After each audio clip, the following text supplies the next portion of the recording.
Hi hello ನಮಸ್ಕಾರ welcome back to Ashu's vlog Kannada.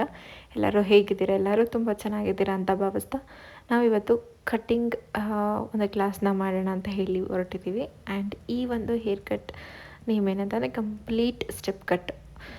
ತುಂಬ curl ಇದೆ ಹೇರ್ಸು. ಸೊ ಈ ಒಂದು ಕರ್ಲ್ ಹೇರ್ ಸ್ಟೈಲಿಗೆ ನಾವು ಸ್ಟೆಪ್ ಕಟ್ನ ಕ್ರಿಯೇಟ್ ಮಾಡಬೇಕು. ಸೊ ಇವರಿಗೆ ಇವಾಗ ಆಲ್ಮೋಸ್ಟ್ ಲೆಂತ್ ಬಂತು ಶಾರ್ಟೇ ಇದೆ. ಸೊ ಈ ಒಂದು ಶಾರ್ಟ್ ಹೇರ್ನ ಇನ್ನು ಸ್ವಲ್ಪ ಟ್ರಿಮ್ ಮಾಡಿ ಒಂದು 5 to 7 ಸ್ಟೆಪ್ಸ್ನ ನಾವಿಲ್ಲಿ ಕ್ರಿಯೇಟ್ ಮಾಡಬೇಕು. ಸೊ ಅದಕ್ಕೂ ಮುಂಚೆ ನಾನಿಲ್ಲಿ ಕ್ಲೈಂಟಿಗೆ ಹೇರ್ ಬ್ರೌನ್ ಹಾಕ್ಕೊಂಡು ನೀಟಾಗಿ ಆ ಒಂದು ಹೇರ್ಸನ್ನು ನೀಟಾಗಿ ಕೂವ್ ಮಾಡಿಕೊಂಡು ಅದಾದಮೇಲೆ ವಾಟರ್ ಸ್ಪ್ರೇಯಿಂದ ಕಂಪ್ಲೀಟ್ ಡ್ರೈ ಹೇರನ್ನು ವೆಟ್ ಮಾಡಿಕೊಂಡು ಅದಾದಮೇಲೆ ಅಗೇನ್ ನಾನು ಕೂವ್ ಮಾಡ್ಕೊಳ್ತಾ ಹೋಗ್ತಾ ಇದ್ದೀನಿ. ಆ್ಯಂಡ್ ಮೋರೋವರ್ ಇಲ್ಲಿ ಪಾರ್ಟಿಷನ್ ಹೇಗೆ ಮಾಡೋದು ಅಂತ ನಾನು ಪ್ರತಿಯೊಂದು ವಿಡಿಯೋದಲ್ಲೂ ಕೂಡ ನಿಮ್ಗೆ ಮೆನ್ಷನ್ ಮಾಡಿ ಹೇಳ್ತಾನೆ ಇದ್ದೀನಿ. ಸೊ ಹಿಯರ್ ಟು ಹಿಯರ್ ಪಾರ್ಟಿಷನ್ನ ಕ್ರಿಯೇಟ್ ಮಾಡಿ ಕಂಪ್ಲೀಟ್ ಕ್ಲಿಪ್ಸಿಂದ ಸೆಕ್ಯೂರ್ ಮಾಡ್ಕೋಬೇಕು. ಆ್ಯಂಡ್ ಹೈಬ್ರೋಸ್ ಸೆಂಟರ್ ಪೋರ್ಷನಿಂದ ಎರಡೂ ಕಡೆ ಫ್ರಂಟಲ್ಲಿ ಹೈಬ್ರೋಸ್ ಸೆಂಟರ್ ಪೋರ್ಷನಿಂದ ಪಾರ್ಟಿಷನ್ ಮಾಡಿಕೊಂಡು ಬ್ಯಾಕ್ ಸೈಡಲ್ಲಿ ಕೂಡ ನಾವು ಅದನ್ನೇ ಮಿಡಲ್ ಪೋರ್ಷನ್ ಆಗಿ ನಾವು ಕ್ರಿಯೇಟ್ ಮಾಡ್ಕೋಬೇಕು. ಫಸ್ಟ್ ಸ್ಟೆಪ್ ಬಂದು ನೆಲ ಆದಮೇಲೆ ಹೊಟ್ಟೆ ಆದಮೇಲೆ ಬ್ರೆಸ್ಟ್ ಆದಮೇಲೆ ಹೆಡ್ ಆದಮೇಲೆ ಆಕಾಶ. ಈ ರೀತಿ ನಾವು ಪಾರ್ಟಿಷನ್ನ ಕ್ರಿಯೇಟ್ ಮಾಡಿಕೊಂಡು ಹೇರ್ ಕಟ್ ಮಾಡುವಂಥದ್ದು. ಯಾವ ರೀತಿಯಲ್ಲಿ ಮಾಡಬೇಕು ಅಂತ ಹೇಳಿ ಡೀಪಾಗಿ ನಾನು ಪ್ರೀವಿಯಸ್ ವೀಡಿಯೋಗಳಲ್ಲಿ ಹಾಕಿರ್ತೀನಿ, ಒಂದ್ಸಲ ಹೋಗಿ ಚೆಕ್ ಮಾಡಿ ನೋಡಿ.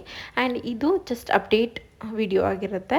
ಇದೇ ರೀತಿ ನಾನು ಪ್ರತಿಯೊಂದು ಪಾರ್ಟಿಷನಲ್ಲಿ ಕೂಡ ಏನು ಹೇರ್ನ ಕಟ್ ಮಾಡಿರ್ತೀನಲ್ಲ ಅದನ್ನು ಸ್ವಲ್ಪ ಇನ್ಕ್ಲೂಡ್ ಮಾಡಿಕೊಂಡು ನೀಟಾಗಿ ಸೇಮ್ ಮೆಥಡ್ನಲ್ಲಿ ನನ್ನ ನೆಲ ಹೊಟ್ಟೆ ಬ್ರೆಸ್ಟ್ ಈ ರೀತಿ ನಾನು ಸೇಮ್ ಏನು ಪ್ರತಿಯೊಂದು ಹೇರ್ ಕಟ್ನ ಮಾಡಿರ್ತೀನಿ ಅದೇ ರೀತಿ ಹೇರ್ ಕಟ್ನ ಕ್ರಿಯೇಟ್ ಮಾಡ್ಕೊಂಡು ಹೋಗುವಂಥದ್ದು. ಆ್ಯಂಡ್ ಇಲ್ಲಿ ನನ್ನ ಕ್ಲೈಂಟಿಗೆ ಬ್ಲೋ ಡ್ರೈ ಬೇಡ ಅಂತ ಹೇಳಿದ್ರು. ಬ್ಲೋ ಡ್ರೈ ಏನು ಬೇಡ ನನಗೆ, ಜಸ್ಟ್ ಹೇರ್ ಕಟ್ ಮಾಡಿಕೊಡಿ ಅಂತ.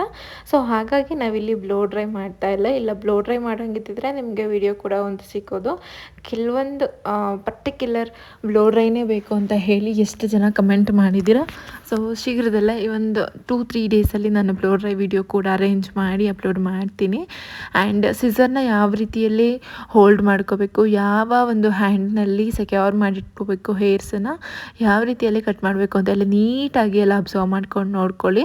ಪಾರ್ಟಿಷನ್ ತುಂಬ ಮುಖ್ಯ ಆಗುತ್ತೆ. ಪಾರ್ಟಿಷನ್ ಜೊತೆಗೆ ನಾವು ಸಿಸರ್ನ ಹೇಗೆ ಮೇಂಟೈನ್ ಮಾಡ್ತೀವಿ ಅನ್ನೋದು ಕೂಡ ತುಂಬ ಇಂಪಾರ್ಟೆಂಟ್ ಆಗುತ್ತೆ.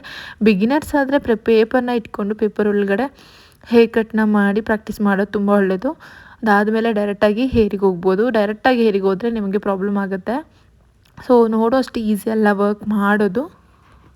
ಆ್ಯಂಡ್ ಮೋರೋವರ್ ಕೆಲವೊಂದು ಫಾಲೋವರ್ಸ್ ಅಂತೂ ಮೆಸೇಜ್ ಮಾಡ್ತಿರ್ತೀರ, ತುಂಬ ಚೆನ್ನಾಗಿ ವೀಡಿಯೋಸ್ ಮಾಡ್ತಾಯಿದ್ದೀರಾ, ತುಂಬ ಚೆನ್ನಾಗಿ ಎಕ್ಸ್ಪ್ಲೇನ್ ಮಾಡ್ತಿದ್ದೀರಾ ಅಂತ. Thank you so much.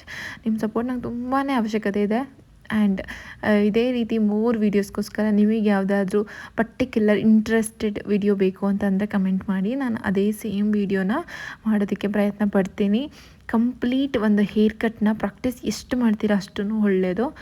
ನಾನು ಇಲ್ಲಿ ಲೇಯರ್ಸ್ನ ಇನ್ನೂ ಎಕ್ಸ್ಟ್ರಾ ಕೊಟ್ಕೊಳ್ಳೋದಕ್ಕೋಸ್ಕರ ಫ್ರಂಟಿಂದ ಸೆಂಟರ್ ಆಫ್ ಐಬ್ರೋ ಪೋರ್ಷನ್ನ ಕ್ರಿಯೇಟ್ ಮಾಡಿ ಯಾವ ರೀತಿ ಟ್ರಯಾಂಗಲ್ ಶೇಪ್ನಲ್ಲಿ ಶೇಪ್ ಮಾಡಿಕೊಂಡು ಅದಾದಮೇಲೆ ನಾನು ಸೇಮ್ ಈಕ್ವಲ್ ಆಗಿ ಆಕಾಶ ನೋಡೋ ರೀತಿ ಈಕ್ವಲ್ ಮಾಡಿಕೊಂಡು ಮೇಲ್ಗಡೆ ಕೂವ್ ಮಾಡಿಕೊಂಡು ಅದಾದಮೇಲೆ ನಾನು ಈಕ್ವಲ್ ಕಟ್ನ ಕೊಟ್ಕೊತಾ ಇದ್ದೀನಿ. ಸೊ ಹೀಗೆ ಮಾಡೋದ್ರಿಂದ ಮಲ್ಟಿ ಸ್ಟೆಪ್ಸ್ ಕ್ರಿಯೇಟ್ ಆಗುತ್ತೆ.